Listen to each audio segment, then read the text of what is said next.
On the other side of the world, there is a country called Happy Land, where the trees are 100 feet tall, and where the sun shines hotter than here. And, as you might very well expect, everybody who lives in Happy Land is as happy as the day is long. Wherever you go, you see smiling faces all around. It's such a happy place that even the flowers seem to smile in Happy Land. And as well as all the people being happy, all the animals in Happy Land are happy as well. If you've never seen a mouse smile, or a cat, or a dog, or even a worm, you go to Happy Land. Now, this story is about somebody who lives there, and who happens to be called Mr. Happy. Mr. Happy is fat, and round, and happy. He lives in a small cottage beside a lake at the foot of a mountain and close to a wood. One day, while Mr. Happy was out walking through the tall trees in those woods near his home, he came across something which was really rather extraordinary. There, in the trunk of one of the very tall trees, was a door.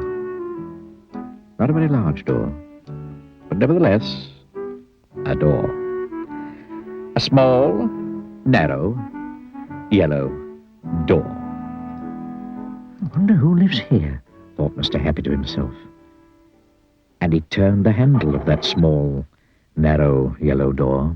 The door wasn't locked, and it swung open quite easily. Mr. Happy squeezed his rather large body through the rather thin doorway.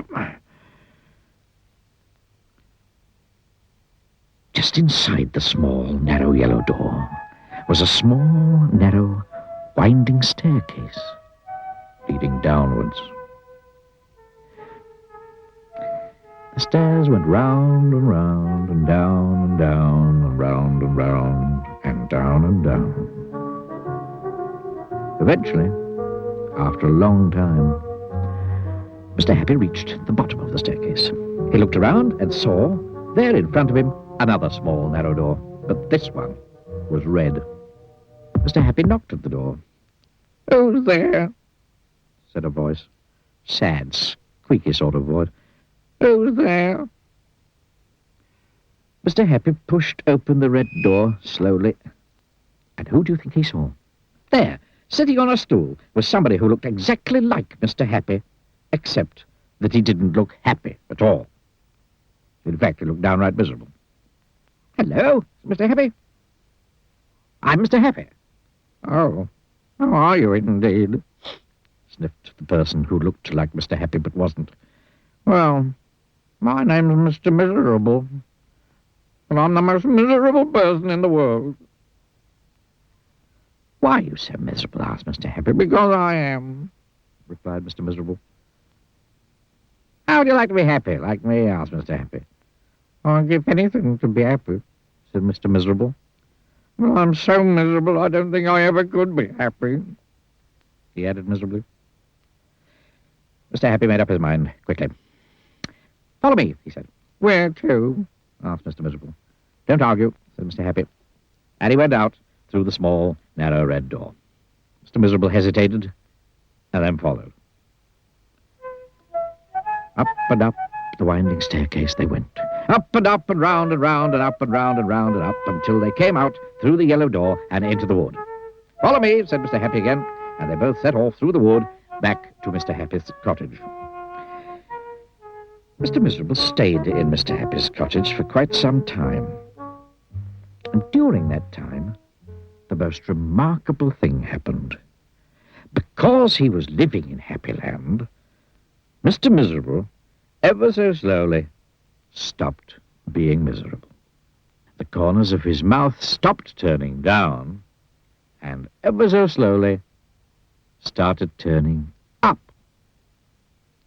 And eventually, Mr. Miserable did something that he'd never done in the whole of his life. He smiled. And then he chuckled, which turned into a giggle, which became a laugh. A big, booming, hearty, huge, giant, large, enormous laugh. And Mr. Happy was so surprised that he started to laugh as well. Both of them laughed and laughed. They laughed. They laughed until their sides hurt and their eyes watered. Mr. Miserable laughed and laughed and laughed, and Mr. Happy laughed and laughed and laughed, and because they were laughing so much, everybody who saw them started laughing as well. Even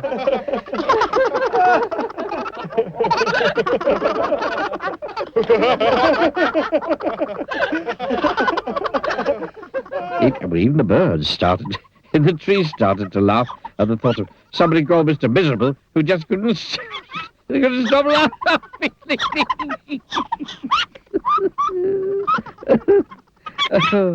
That really is the end of the story. Except to say that if ever you feel as miserable as Mr. Miserable, well, you know exactly what to do, don't you? Just turn the corners of your mouth up. Go on. Try it.